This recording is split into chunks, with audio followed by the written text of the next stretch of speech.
My name's Sam Ebrahim. I'm the Executive General Manager in New South Wales for Truku, a national recruitment business. Welcome to Diary of a CIO. Purpose of this podcast is over the 20 years I've spent in the technology sector, I've seen an abundance of content available around technology transformations, technology stacks, agile, etc. What I noticed was a real gap in the market for the story behind the title. So the purpose of this podcast is to interview CIOs from across Australia, understand their journey, their purpose, with the intention of inspiring the next generation of leaders in Australia. With that in mind, I'd like to introduce my guest today, which is Stevie-Ann Divoco from Beyond Bank. I met Stevie probably around 6 months ago with the intent of talking around being on this podcast. And then we also crossed paths at a Women in Leadership event that I ran at the end of last year in Sydney as well. So I'd like to welcome you to the show, Stevie, an opportunity for you to intro yourself to the viewers. Yeah, okay. Thank you for having me. So I'm Stevie-Ann Divoco. I'm the CIO of Beyond Bank. We're a customer-owned mutual bank that operates across Australia, about 400,000 customers. And yeah, bit of background on my career, probably really not typical CIO career, maybe a zigzag career, if you may. I mean, I spent a lifetime in banking, but doing everything from risk management to strategy and innovation to transformation to product and development, and then to tech. I've spent quite a bit of time in tech, working predominantly on the retail product space when I was at Westpac, and then moved to NAB, ran their digital platform across retail, business and corporate and institutional, and now a whole new experience as a CIO running literally everything that kind of smells or sounds like tech or data, everything from like, oh, my screen doesn't work to, what is the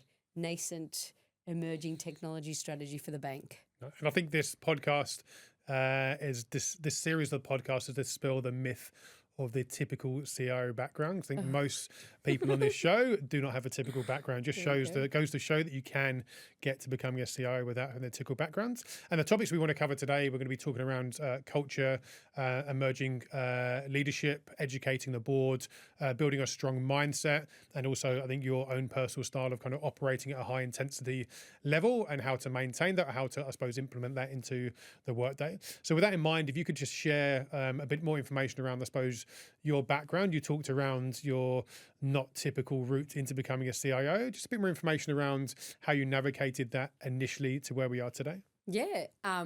So I started my career in consulting, actually, at KPMG, and then I moved to EY.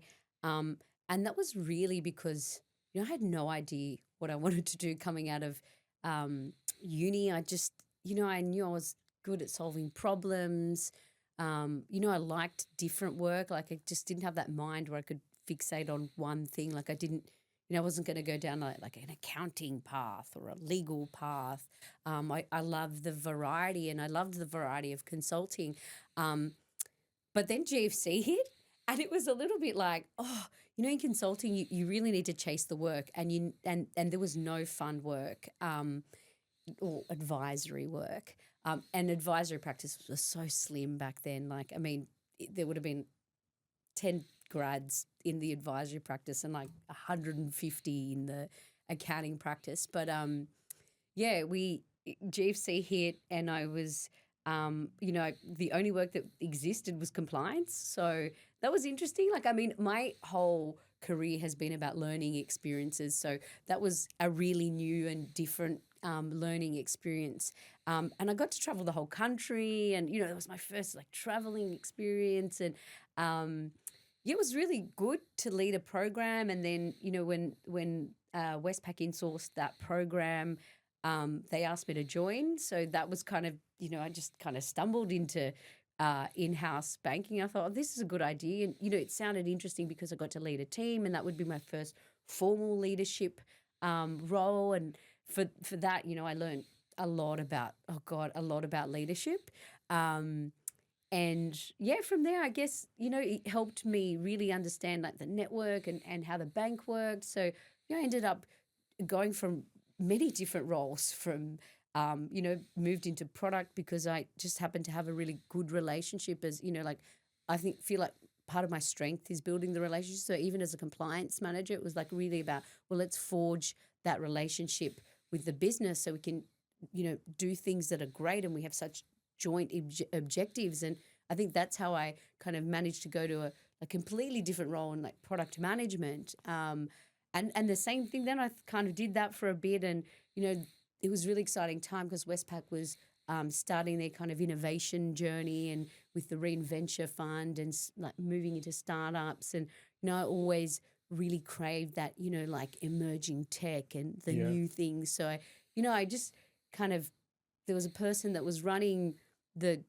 team and they were new, and I kind of was like, hey, you know what, like you've got all these great ideas and a good strategy, and like I know how to navigate the org, and together we could be really good because like I'm a really good executor and you've got the strategy, and like one thing led to another, and I was working in strategy and innovation and then transformation, and went off and had my daughter and came back, and just again just chatting to people, talking about, oh, I don't know what's next for me. And then I got into tech, and that was really great, like being able to hone kind of the stuff I knew about the org and the business side and bring that into technology. And I think like I was a little bit like nervous going into tech because I was like, oh, wow, like really? So your first interaction moving into client side, that was into finance, right, and compliance. Yeah. How did you make the journey then? Because I think going from advisory, compliance, finance, and then client side into compliance and finance, and then the journey into tech. So how did that come about? What's the story behind that? Well, like moving from kind of compliance to product to strategy to innovation, I think again, it's a lot about you building a network, and not in that like intentionally going to seek out building a network. Like that's not me. I'm an extrovert. I like people, and I'm a really strong believer that you can't do things on your own. Like you need multiple parts to make something successful. And so, like all these different roles help me meet a lot of people and connect the org. And in a big org like a Westpac or a NAB or any big org, there's thousands of people. And honestly, sometimes you wouldn't even know like many of them. And so having all this variety of roles really helped me work out how, like who's who, how can I work with many different people to connect. And that really helped me in my tech role because, again, that's like it's an execution thing. It's about bringing people together. So, yeah. And you talked about kind of networking there. I think a lot of people find networking quite daunting, and it's something that doesn't come naturally to people. I think you've got a different approach where you don't intentionally kind of seek out networks. So how do you, what was the approach you went out to identify who do I want to network with and how am I going to approach them, or what is the unintentional way of networking in your view? I think like if you view yourself and like everyone in an org or society or whatever as people with skills and experiences, for me networking is about connecting experiences and like common goals. So working in a big org like Westpac, in a role like technology or in project delivery or in transformation, you don't do things yourself. Like you need multiple different people. So it was kind of like, okay, if I need to do X, like what are the skill sets that I need to do? Okay, I'm going to need to go out and find people with these skill sets and like you meet one person, you kind of chat to them, like they'll connect you to someone else, and this kind of ring of connection kind of grows. And I'm a like massive believer. Like I like to connect people too. Like if I see a problem that needs to get solved and I know like, oh, this person in my network and that person in my network, like I go out and like overtly, I'm like, you two should connect and you both want to do this thing. Or if you two came to, or you three or you group of people came together, you could do this thing. And it's that network effect that's like really can be transformational. Value added networking. So identifying the people in your professional work that would connect well and then connecting them to other people. What about, I suppose, you're seeking out people outside of your immediate professional network? How do you identify people outside your immediate network you think would be able to add value to what you're doing, what other people might do? Well, I mean, you go to like those events, like the event that you put on last year, that was really good. Like, you just like they're really good things, like to go and you kind of read someone's tag and you're like, oh, you're from X. Oh, I had this question about this, like, and like those sort of things are really good. I think people tend to shy away from networking events because they think they have this stigma of like, oh, it's just people trying to get ahead and whatever. And I mean, like, I'm not thinking like that. I'm kind of like excited to meet new people. I mean, maybe that's just because I'm an extrovert and like that comes a little bit more naturally to me. Like, could talk to a tree, but there's that. There's LinkedIn as well. Like, I really like to, I do a lot of infrared sauna, scour LinkedIn while I'm on there. Probably shouldn't bring my phone in, but I do. And, I like to read about this person's doing that and that person's doing that. That gives you ideas too. Or like, when you're recruiting, like you see people just putting posts about what they do and you're like, oh, that person looks like a person that like I'd like to work with, or might know someone that is like that or has this skill. It's those sort of things. So it's kind of a combination of like digital and physical kind of networking, that. Do you prefer digital or physical networking in terms of where do you see you've got the biggest value out in your career? I think it's different situations will need different mediums. Like, and also in a kind of geographically disconnected world, your reach is probably greater with digital, but I'm a face-to-face human. I'd like to go, oh, hey, like, oh, there's this opportunity. Do you want to meet for a coffee and we can chat, or if you're like, oh, let's have a call or whatever. Not a kind of keyboard. I think like for me the breadth of networking opportunities digitally is greater, but the depth of the networks you get digitally is less so. So I think the face-to-face time and the interactions you have with people can't be replicated digitally, in my opinion. I think what you get and gather from someone in a conversation face-to-face is a lot deeper. But I think, the benefit of those, particularly in recruitment, we spend a lot of our time, I suppose, headhunting, networking and researching. But then once we identify a network opportunity or someone we would like to meet, face-to-face time is incredibly important as well. I think also you get a bit of a feel about the person's vibe and 100%, stuff as well in person. Coming into your role as well, I think one of the big things that a lot of CIOs, particularly new CIOs, wouldn't necessarily struggle with, but something, a skill they need to learn quite quickly, is educating the board. Which is not something that comes naturally to people, and it's not something that's, I suppose, easy to understand from the immediate get-go. So what's your view in terms of how you would interact with the board to educate them, particularly around technology matters that maybe a lot of boards aren't, I suppose, technology savvy as you might be? God, it's very hard. I mean, like, it's probably one of the hardest things that you do at this level. I mean, you've got to really understand. I always try to approach everything in this way. Is like, get into the mindset of the other person. Like, what do they need to do? What's their role? What do they need to achieve? The boards are there for, to ensure strong governance. They're there to help, formulate that strategy and help drive the business to ensure, sustainability and solvency and all of those kinds of things. So with that, it's actually, this is why I'm such a big, strong believer in the fundamentals of IT, like especially with, when you're talking to the board or whatever. But like, it's not the most exciting part of IT, but, I always say, we work for a bank and there's two things that customers expect, when they give you their money. It's keep it safe and give it to me when I want. Really simple. Like, everything else is bells and whistles, but the basics are those two. And that's like in tech, security and availability. So, like I always start there. And that's been my approach with the board. And that also resonates from a risk management perspective. I think it's your framing is always very important. It's really hard with tech because you're a cost center most of the time. I mean, now it's like a lot that there's a stronger recognition on like the enabling factor of that revenue generation is largely through technology. But, really focusing in on, okay, like the basics are we need to get really strong cybersecurity.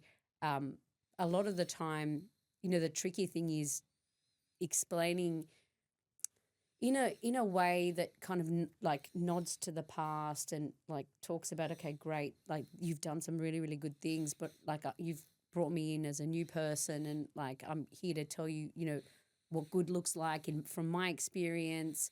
And here's where we are and there's where we need to be. And that's a really tricky conversation because no one likes it. It's a really bitter pill to swallow because everyone wants to believe that they're like doing great. Yeah. And so, like it's really important to, focus on, okay, we've done this. Here's where we are. These are the things we need to do. But, you have a pathway. You have an answer to this problem. Here's how we will fix it. There's a timeline. These are the resources we need to dedicate to it and whatever. Frame the problem appropriately. Like I think, it's really easy to sound alarmist, especially when you're talking about tricky things like cybersecurity or operational resilience, because they are so fundamental to the bank. And then I think sometimes you can get really carried away and just focus there. And you need to remember as, a CIO, there is a risk element and the board's very interested in, managing risk, but also there's that strategy and balancing, how to be competitive and how to grow and be successful and profitable, whatever. And that's, that innovation side. So fix the fundamentals and then look at, what's happening outside of your industry or outside of your bank or whatever. And then appropriately scaling it, because it's really easy to come off like, for me, I've been in big banks for so long. Coming to a small bank, it's, you have to do that mental adjustment on scale and what's important, here versus there. And, it's easy to come off as like, oh, that's too big a solution for us and we don't need these things, but, just framing things appropriately. Do you find it was it a challenge for you to adapt your style from the Westpacs and the NABs, the real big end of town, to Beyond Bank, which is a fairly small bank compared to those guys? Was it a difficult challenge for you to adapt how you approach the board and how you, I suppose, got them to understand your point of view?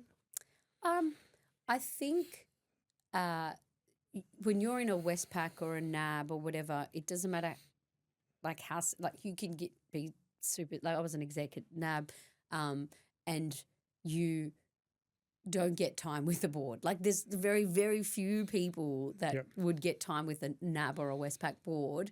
Now I'm kind of every month, at least once or twice, almost all day with the board. It's a different. Would you recommend that people take a point in their career where they join a smaller business where you have much easier access to the board? Have you found that valuable in terms of your personal development and growth?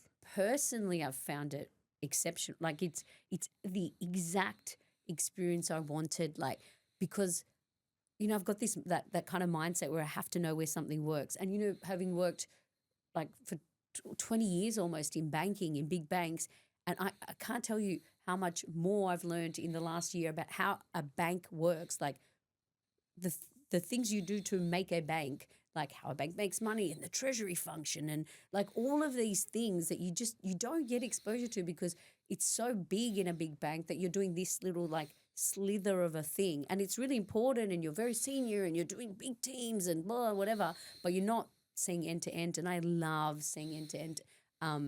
And I like the breadth of that. And I like being able to face into the board and see how a board runs and governs, an important institution. Yeah. Throughout my career, I've intentionally worked for small to medium-sized businesses. They've all been privately owned, but having that interaction with the founders of the business and the actual leadership, I think I'd struggle going into a ASX-listed top end of town where you're kind of a number on a board. I love that kind of small environment. You have the exposure and the breadth and the experience as well. That really kind of drives and motivates me. So I definitely understand the value of that. Mm-hmm. What tips and tricks would you give to any listeners who are just stepping into their first role where they're going to have access to the board and the expectation from the board? What tips or tricks would you give people to start out that journey to make sure they're successful? Oh, don't underestimate the amount of reading you have to do. Like there's a lot of, once you get to like you're reading a lot of papers, a lot of data, a lot of things that they're not in your like sphere. Like I don't read a lot of tech things in my role, but I read a lot of papers and I read a lot about how the bank works. And like you've got to kind of broaden your context. I think and all of that is important because you need to be prepared. There's a level of preparation that, you can't get away with, like, just kind of flying by. Like, I feel like in the big banks, people were like, oh, assumed the papers were not read. Like here, the papers are assumed read, and you need to be ready for questions on those papers. And I think the good thing about having really no resources. Like, I came into this role and I was like, where are the army of people that transform the thing I want to write into a board paper? And everyone just looked at me and they're like, no, that's you. You're the army. And I was like, oh, okay. But like, I mean, it's great because that actually, like, you need to really, really know. There's no hiding in a small. You need to know your stuff, and you need to, like, be able to answer all the questions on the things that you're talking about. And I think uniquely, if you go into a role like in a smaller organization where you own end to end, like, you truly get to write your strategy on how you meet the business strategy and the key strategic objectives. Whereas a lot of the times in the big companies, you get handed a strategy, and a lot of what you're doing is like the execution or the strategy to execute. But this is the whole lot. So interesting what you said about not being a technologist. I think we spoke about before about not necessarily being a technology SME doesn't always translate into being a good leader. What's your take on that? I mean, I know some exceptional technology SMEs that have transferred into being good leaders, but also I know a lot of technology SMEs that didn't want to become leaders or struggled to transition into a leadership role because they love tech so much. And you've got to, what's your view on that? Do you think good, strong technology SMEs can become good leaders? And have you seen people go through that journey? And I suppose, what's the secret? If someone's listening to this and they love the technology function they work in, but they want to become a CIO, what advice would you give them in terms of taking that journey from being a technology SME to becoming a good leader? Yeah, I think anyone can be a good leader if you want to be a leader. So like, that's the really important point. I've seen a lot of instances where people believe in order to get higher in position or succeed in their career or get paid more money or whatever, that they must take a leadership role, even though that's not where their passion is, or, they're just, and they're not going to be good at it. Like, if you're not passionate about something, it's very rare that you're going to be good at it. And so, this is why there's in tech, and I saw it done actually really well at NAB, and they kind of separated the two and said there are people leaders who are technologists. You're a strong engineer, and you lead people. But there's a very distinct career path that can be very successful for people who are not interested in people leading, that want to be technical specialists but also rise and be senior. And they kind of put in this kind of distinguished engineer role, and that was about, like, using your engineering experience and your sphere of influence to uplift the skill set in the org around engineering capability, but not necessarily having to be a people leader. I think as a CIO, you lead people. Like, it's a role where you need to be good at leading people because you inevitably will lead leaders. And there's a difference between leading an individual and leading a leader, and you need to know how to teach your people how to lead individuals as well. So there's like levels of leadership. And, so I feel like if you don't, there's other career paths. If you don't want to be a lead, like a people leader, but a CIO, role is a lot about the people. I love coaching and I love mentoring. It's very time consuming, but incredibly rewarding. But I've seen people in my career that have been put into leadership roles that didn't necessarily want to be there, and the results never good. So I think the intention and the purpose and what motivates you in the morning has to be aligned to people leadership and getting the best out of people and seeing people grow and develop underneath you as well. What advice, you talked around the different kind of layers of leadership. If someone's just becoming a leader for the first time and I suppose maybe struggling to understand the approach that they should take, what's your secret to good leadership? How have you managed to build relationships with the people underneath you and I suppose uplift their capability and help them grow with your guidance? Yeah, I mean, I don't know. I'm a people person, so Mm. for me, it comes naturally. I also love coaching, and the thing that I love to see is people develop. So, like, taking a baseline on someone's capability, be it technical or people or whatever, and seeing them grow through the journey. I like to coach and mentor and give advice, and so I think if you're coming into sort of your first leadership role. I think people get really like, oh, now I've got to be the leader. Like, have a think about what that means. Like you don't have to be the smartest person in the room. Like, I feel like people think, oh no, now I'm the leader, I have to be the smartest. Like, in fact, actually, no, my team are way smarter than me and I specifically picked them like to be super smart in each of their disciplines because I need like rock star like security people and rock star architects and engineers that are so engineering technical, to build the future of our state. And my job is not to be like more technically competent than any one of those, but to bring it together. And so I Yeah. think if you're starting in as a new leader, like you've got to really think about what's your role in all of this. It's not to be, you can't be everything to everyone. You have a purpose, and your purpose is to teach people how to lead Yeah. and to bring like to harness the great capability and empower the great capability underneath you to be like collectively great. Yeah. That's interesting. And going back to what you did, I suppose, at the beginning of the podcast, when we talked around, I suppose, your initial journey into technology, does seem that you enjoy coming outside of your comfort zone and you seek out uncomfortable opportunities.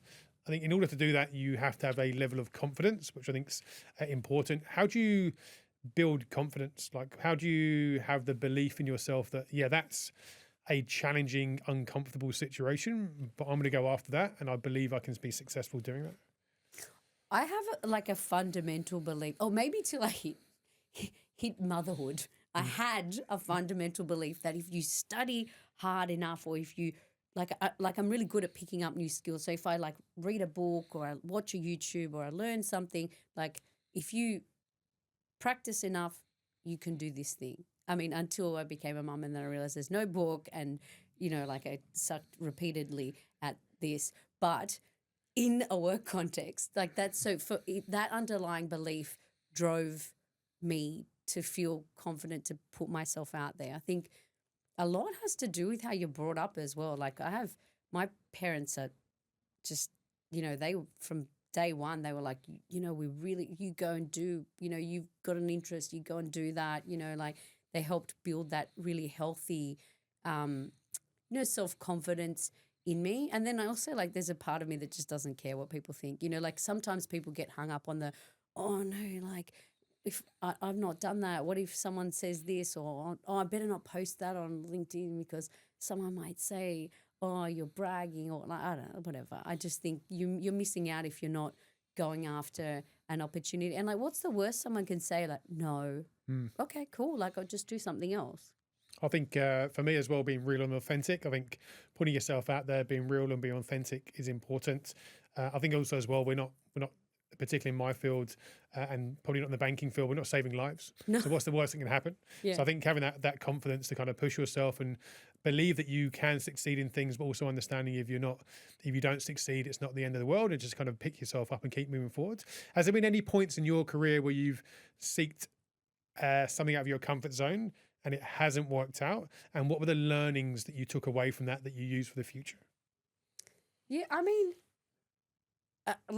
the example I gave was, I mean, it's not that I sought it out, but when I like a lot of women will relate to this. When I became a mum, like again, I had that mentality, like I am going, like I'm going to be good at this because I'm good at stuff, and like not in a braggy way, but like I'm good at being good at stuff. Like I can learn things, and then like that just hit me like, wow, like this, there is no instruction manual. Like this is really hard. Like I struggled so much, and I'm like, this is supposed to be natural for me and whatever, like, and it really wasn't. And I was like, this kid's supposed to sleep, and my kid did not sleep for years. And like I went back to work after 6 months, and I was like 3/4 zombie for at least a year. And I found that a struggle, like learning, you expecting yourself to operate at that level that you were before with no sleep, and just introducing a whole new thing into your life. Like that juggle was super super hard for me. So that was probably really the trickiest thing. And then there's been points in my career where I've thought, oh yeah, no, I really want to go for this sort of role, and I've like tried to go down that path, and like luckily I didn't get that role, or it didn't work out for me. And I feel like that's just pushed me to a different path. And I'm really happy with the work I'm doing now and the things I'm learning. And yeah, sometimes it's for the best. Like I think people need to understand that even if you go for something and you don't get it, there's always something else. And you talked around, I suppose, returning to work after kind of motherhood. How was that for you? And what advice would you give to the listeners going through the same situation? Did you have to, I suppose, pull back on your seeking out discomfort because you had priorities outside of work? Did you have to temper, I suppose, your ambitions whilst you kind of adapted to the return to work? What was it like for you, and what advice would you give to people listening? No, so it was very hard. It was a hard transition because I was, in my mind, I'm like, I should be here, and like your body's sort of failing you, unfortunately. But that didn't stop me because I'm like, I know this is temporary. It's not always going to be this hard. I'm going to sleep at some point. I'm very lucky because I have a very strong family around me. My husband is excellent. He's super hands-on. That situation where I've like my kind of community or whatever helping really, really helps. And that's the advice I've always given to people when they've said to me, oh, how do you do it all? I'm like, I don't do it all. And you shouldn't expect to do it all. You can't do it all yourself. Outsource. Like, we have a cleaner. I don't clean my house. Like we have my mum and dad to drop off and pick up a lot of the time. And, we balance between my husband. Like I travel a lot for work. So, we rely on like our family, and, that's like, I think that kind of expectation, like a lot of women get this expectation of like, oh, I've got to do everything. You don't have to do everything. Yeah. And do you feel, I think you're being high energy, like great confidence, seeking out comfort zones, a period of time potentially like that, or other periods of your life where you're struggling to be at your optimal? How do you feel about being vulnerable? So I think I speak to a lot of CIOs where the perception is that you're a leader. You should be strong. You're the rock. You hold the IT function together. And that gives that, I suppose, that precedent that I can't feel vulnerable when I need to be. Do you struggle feeling like being open and being vulnerable when you're not at your A game or not operating at 100%? No, I think so. So sometimes you have to, right? Like if you're going through a massive restructure or something, like sometimes you've just got to hold the fort, right? Yeah. I'm a big believer in like peaks and troughs. So like I like to work super, super hard, but like in July, August, in those school holidays, I take time off. That's my like switch off time. That's my delegate everything time. And like really need a break because, your career is not a sprint. It is a marathon. I know a lot of people have said that, but it's true. Like you can't operate at this level constantly without a break. You must break. And like I have the same approach with my training. I like to go, really, really hard and then have a break. Really, really hard, have a break. And I feel like that works for me. Like I don't have a problem with being vulnerable. I think that you need to build, like when you hire your people, always hire people that, I can trust. Yeah. And, and it's a two-way thing. Like, my team can be vulnerable with me and they're like, today I just don't have it, and that's important. And I think it's like you as a leader set that tone. So like being able to say, I just can't, like today I'm, here's how I'm feeling. This is the reason why I'm whatever. Like it gives your team permission to feel that way too. And I think it's important to be able to support each other that way. I agree. I think my leadership as well is very similar to yours. I think I want my team to understand that they can come to me with their problems. And if you're not feeling 100%, that's absolutely fine. Yeah. And I'd much rather people in my team come to me and take a little bit of time out to reset than just pushing through and pretend the issue isn't there. Because I think for me, what comes out the other end is a much happier worker, a healthier worker, and also the outcomes for the business are a lot better as well. So very much that. How do you build a strong mindset? What's your approach to building resilience and building a strong mindset Is it just natural? Is there something you consciously look at or maybe you work on as kind of your career's developed? Um, I think it so I think it comes from seeking out those experiences or opportunities that make me feel uncomfortable. I think the more you throw yourself in the deep end, Mm. the the more resilient you become. Like doing hard things makes you able to withstand harder things. So yeah, that's And is there any tips or tricks people who maybe don't have that level of stronger mindset? What do you early in your career? So you're coming from consulting and into an environment which was very unfamiliar to you. How did you initially build that strong mindset? like you probably don't have it in. I mean, it's natural that you don't have it in the beginning, but I'm really like stubborn about like what I want to do and where like and so i- in my mind I'm like, even if this is really painful, you've just got to do it. Or you know what's the worst that can happen? Like if you I think it's those sort of things. Also, like just having a conversation with people that have gone through that. That's why the network again is really important, because you're able to say, okay, like I'm thinking about this, or I'm grappling with that, or I really want to go and do this. And like, or I'm in this project and it's not going well. Like, have you been in that situation before? Like reaching out to people and getting advice always helps you kind of get through it, because you don't feel like, okay, I'm the only person going through this, or oh, here's a tactic someone else used, maybe if I use that, like there's a way out of this, or there's light at the end of the tunnel. Yeah. Yeah. And you talked around earlier, just a minute ago, around how you operate in kind of short, sharp bursts. Is that just your natural style and your natural energy? Is that something you think fits your role better? What's the reason for that kind of a short burst approach? Oh, I feel like I've always been that kind of like, I'm really high energy, but you can't. It's not a sustained high energy. Like, and I'm also very in tune with how I feel. Like, it's in all of my world. Like, even in my training or whatever.